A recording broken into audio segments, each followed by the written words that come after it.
היי, אני מור, בן 32, אני עובד במשרד רואה חשבון בערך כ5 שנים, כרואה חשבון מבקר, יחסית בכיר פה במשרד.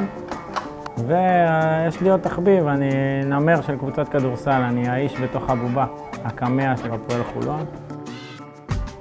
אני ממש יורד מהכופתרת לבובה ועושה לעצמי בלו בלו בלו בלו בלו ומתחיל עולם חדש לשעתיים. הרבה לקוחות שרואים אותי אומרים לי, למה אתה במשרד רואה חשבון? אתה לא מתאים לך.